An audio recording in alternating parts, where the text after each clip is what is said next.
2025年度邵逸夫天文學獎得獎者喬治艾夫斯塔希歐同約翰理察邦德對宇宙中最古老嘅光——宇宙微波背景輻射漲落有創新嘅研究。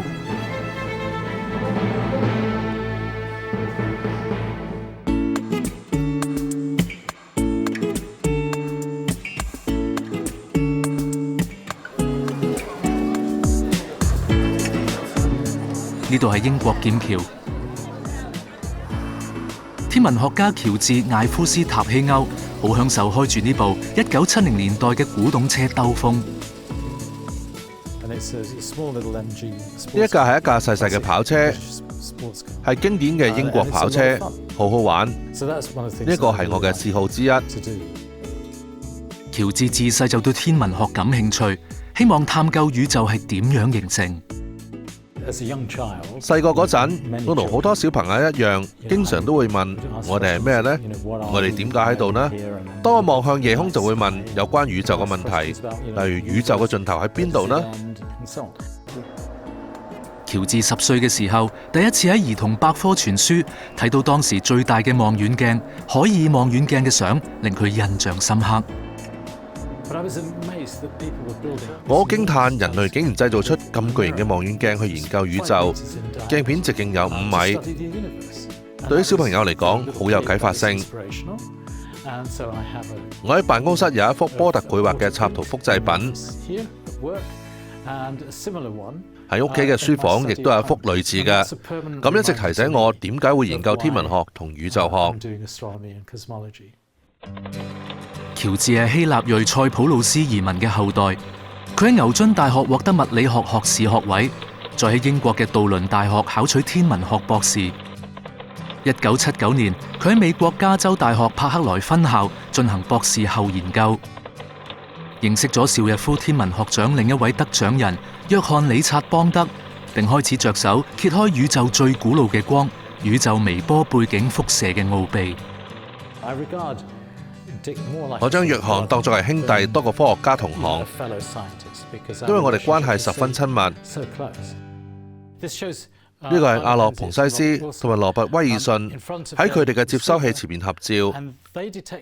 喺1965年，接收器偵測到額外噪音，顯示輻射喺天空各個方向都係一樣，代表佢嚟自宇宙。當時佢哋發現嘅就係宇宙微波背景輻射。宇宙微波背景輻射簡稱 CMB， 係宇宙大爆炸後遺留嘅光。呢啲光嚟自38萬年後形成嘅宇宙。發現宇宙微波背景輻射之後冇耐，唔同嘅理論家，包括詹姆斯皮布爾斯同埋澤爾多維奇，明白宇宙微波背景輻射一定有輕微嘅溫度差距。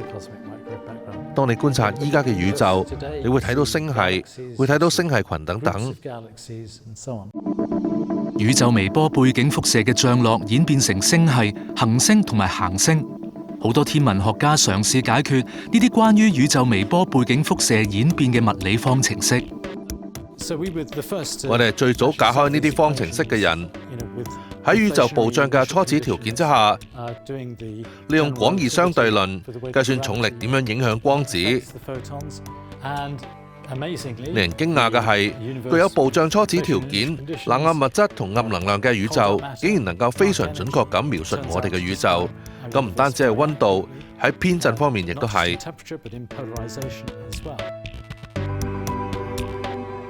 宇宙暴漲理論認為，宇宙喺誕生之後經歷咗從亞微觀到天文級規模嘅快速膨脹時期。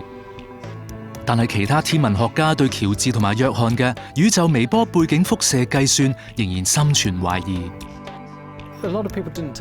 有好多人唔將宇宙暴漲當成一回事，唔將暗物質同冷暗物質當成一回事。宇宙微波背景輻射嘅漲落從未被偵測。所以我哋依家做緊嘅係從理論上睇長遠前景，以及預測微細而尚未被觀察嘅影響。但係當時並未有數據支持佢哋嘅理論預測，證據要喺多年後先發現。而喬治同約翰亦都分道揚鑣，發展各自嘅事業。約翰留咗喺北美發展，而喬治就返到英國，但佢哋仍然保持聯繫。喬治喺1997年返到劍橋大學工作，其後創立咗科維里宇宙學研究所。直至喺90年代尾到2009年，喬治同約翰喺歐洲太空總署嘅普朗克太空任務再次合作，而嗰次嘅任務就係觀察宇宙微波背景輻射。4, 3, 2, 1, top. Allumage Vulcain。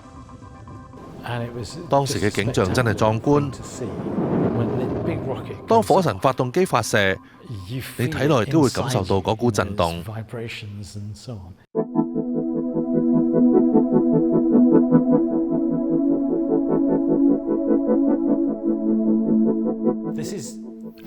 個係喺普朗克任務觀察到嘅天空。紅點係微波背景輻射較為熱嘅地方，比平均熱。藍色就係略為低溫嘅地方。呢個降落本身好細，變動大約係0.001%。呢次嘅任務收集得嚟嘅數據同喬治同埋約翰嘅計算非常相似，亦都印證咗佢哋嘅理論預測。紅色嘅係理論預測，根據暴漲、冷暗物質同暗能量作出，而呢啲藍點係普朗克衛星嘅測量。可以睇到藍點同理論完全符合，咁係相當值得注意，因為喺物理學上，理論同實驗咁符合係好罕見。宇宙包括宇宙微波背景輻射嘅偏振，同我哋嘅計算完全一致，亦都經過驗證係高度準確嘅，所以我覺得我哋好好彩。喬治嘅學生就認為，喬治嘅研究成功係源於佢對天文學嘅直覺。咁係直觀理解，因為佢同約翰對物理學嘅了解已經超越咗當時其他研究呢一個問題嘅人。我認為正係呢一種優勢，令佢哋有能力繼續研究並達至呢一個成果。史提芬格拉頓係劍橋大學天文學教授，佢話喬治對宇宙微波背景輻射嘅研究有助解答生命嘅重大問題。喬治嘅研究同埋貢獻非常重要，對於了解宇宙有莫大嘅幫助。例如宇宙誕生幾耐，將來會發生咩事。呢啲答案正符合現今嘅宇宙學標準模型，年齡138億年，幾何結構平面，組成5%普通物質，27%冷暗物質，68%暗能量。但係研究之路仍然好漫長，科學家仍然喺度探究乜嘢係冷暗物質同埋暗能量。工作以外，喬治最中意招呼朋友喺屋企燒烤聚會。多年前，喬治喺牛津一個晚宴識咗太太伊芳，當時佢係一名圖書館管理員。我當時覺得佢幾有趣，亦都好英俊，於是我哋開始傾偈。30年前，佢哋搬到劍橋，有2個仔。通常由媽媽負責家務，送我哋返學，照顧我哋。爸爸雖然識得研究人造衛星，但係連洗衣機都唔識用。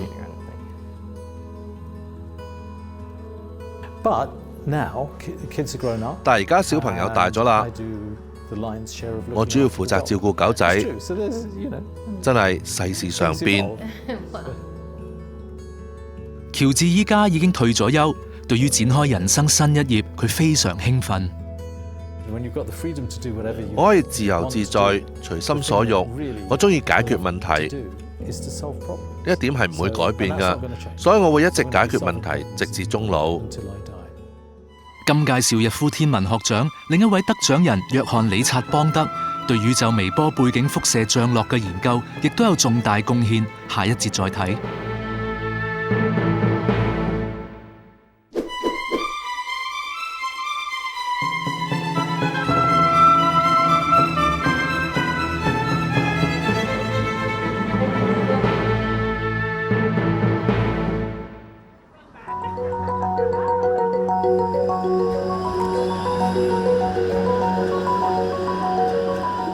約翰理察邦德係加拿大多倫多大學嘅天文學教授，熱衷於研究宇宙學。即使我哋只係地球表面嘅渺小存在，但係最驚人嘅係，我哋能夠理解整個宇宙，真係難以置信。約翰畢業於多倫多大學，喺加拿大理論天體物理研究所工作咗40年。呢個光學望遠鏡，成個部門都引以為傲。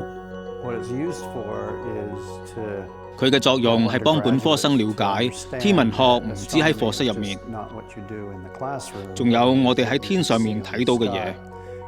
因此，佢對教導本科生好重要。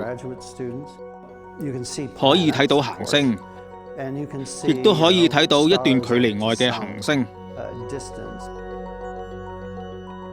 當約翰嘅同事都喺度花時間觀察宇宙，佢就係理論家。理論物理學家運用方程式，將現實數學化，嘗試從宇宙提供嘅資訊中了解佢嘅運作。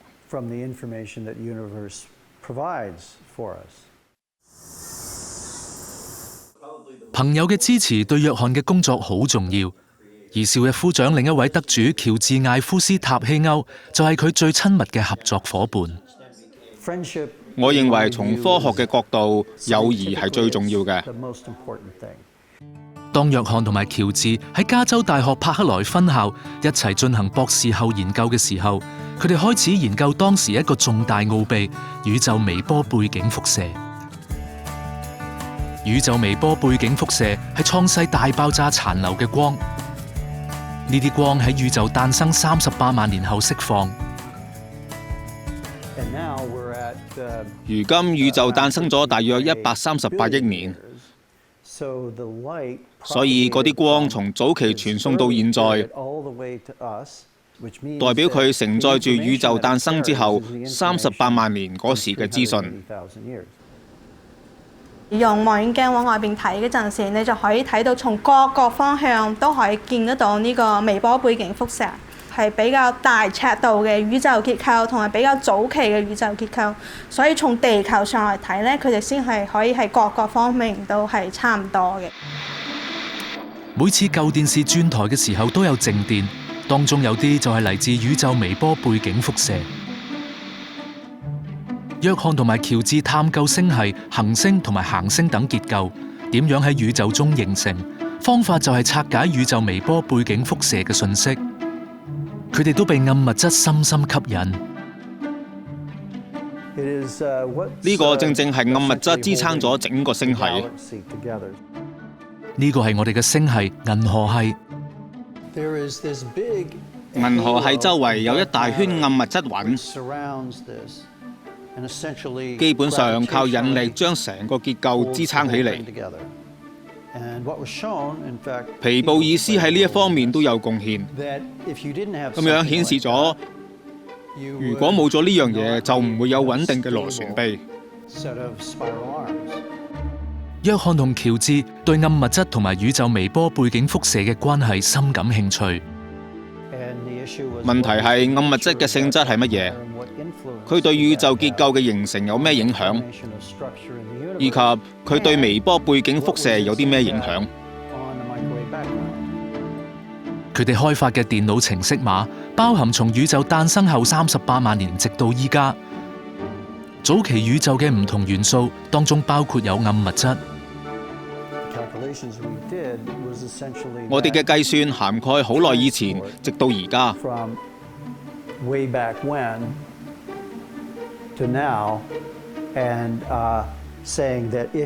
指出只要觀察微波背景輻射，就會睇到呢啲元素。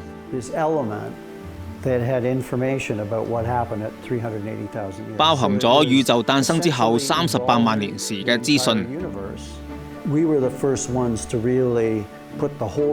呢個其實就係整個宇宙嘅演化。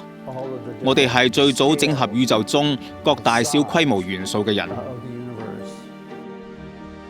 約翰同喬治對宇宙微波背景輻射嘅首次重大計算喺1984年嘅論文中發表，但時隔多年先發現證據支持佢哋嘅預測。隨後多年，天文學家陸續進行咗多項地面、氣球同埋太空實驗，希望對宇宙微波背景輻射有更深入了解。呢個氣球就顯示咗2000年代初 WMAP 人造衛星任務嘅成果啦。佢顯示咗宇宙喺大爆炸之後38萬年嘅樣。紅色嘅係銀河系嘅平面，有大量輻射。呢個係用普朗克衛星探測到嘅。呢個解像度更高，亦都更加準確。普朗克係歐洲太空總署喺90年代尾至2000年代初進行嘅太空任務。最令天文學家震驚嘅係，結果非常之準確，而且同約翰同埋喬治嘅計算十分之接近。我哋嘅預測接二連三咁被證實，我哋當然非常之滿足啦。我哋當時正喺度研究宇宙理論，我哋都唔知道會有啲咩結果。最後得出呢個相對簡單嘅理論，實在太好啦。現代用嚟解釋實驗結果嘅電腦程式，幾乎全部都係建基於約翰同埋喬治嘅物理學理論。約翰同同事喺加拿大理論天體物理研究所（簡稱 CITA） 構思宇宙網呢個理論，解釋咗宇宙嘅結構。暗物質嘅漲落形成星系團，喺兩個星系團之間有細嘅絲狀物體，沿住呢啲細嘅絲就係星系。暗物質會聚集成團，意思係最初嘅小漲落會成為大漲落。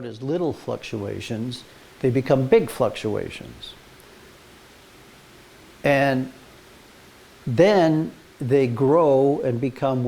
後佢哋會增長為非線性，意思係如果嗰啲漲落同早期一樣，咁佢哋就會隨住時間推移就會變得唔相等。呢啲質量稍微過密嘅區域就會崩潰，而密度過低嘅區域就會將資訊由密度過低嘅地方流向密度過高嘅地方，因此變得唔對稱，最終喺三維完成咗宇宙網。巴特里佩達係加拿大理論天體物理研究所嘅天文學教授，佢話約翰用數學方程式協助解答生命嘅大問題。我相信人人都想知道我哋嚟自邊度，源頭係乜嘢，同埋我哋嘅最終命運。約翰用數學嚟描述，幫助我哋理解呢個命運。約翰喺事業上曾經得過多個獎項，但係佢最重視嘅就係呢一個。呢個係加拿大勳章。我獲獎唔單止因為我係出色嘅科學家，亦都係因為我為加拿大天體物理學以及宇宙學嘅發展帶嚟影響。呢個係官座級嘅加拿大勳章。約翰喺多倫多土生土長，成長於中產家庭。佢嘅爸爸係推銷員，媽媽就係辦公室經理。佢嘅家姐話，約翰係屋企最聰明嘅一個。佢對啲乜嘢都好好奇㗎，好早就開始睇書，而且睇嘅範圍都好廣泛。由70年代開始，約翰會喺日記之中寫低自己喺科學嘅意念。我嘅工作方式就係經常寫啲嘢俾自己，呢個係我嘅創作方式。但係呢本有一個好正嘅題目，想像，因為所有嘅東西都係源於想像。1987年，約翰喺工作中認識咗伴侶嘉蓮，更加喺對方嘅心目中留低咗好好嘅印象，令到嘉蓮要採取主動。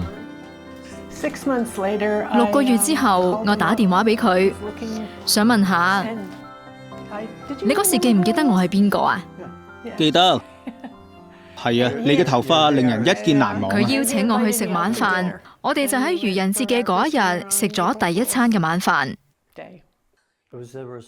我哋當晚去咗一個派對，喺派對裏邊跳舞，好開心。時光飛逝，佢哋嘅女已經長大，依家孫女都8歲啦。依家約翰仍然中意玩樂，享受生活。我盡量都同佢多啲去旅行，好好玩㗎，可以去睇下佢喺世界各地認識嘅人。佢嘅交遊好廣闊，好中意同朋友聚埋一齊傾偈，一齊品嘗美酒佳肴。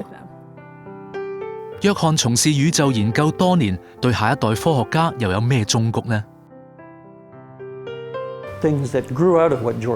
喬治同我嘅工作促成咗實驗同理論嘅結合。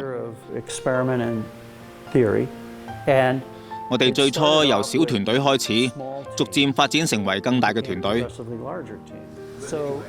所以我認為最重要嘅一點就係，我哋要有能力融入團隊，但係同時唔能夠忽略重要嘅問題。下一集我哋會介紹今屆邵逸夫生命科學與醫學獎得主沃爾夫岡·鮑邁斯特，同埋數學科學獎得主森谷賢治。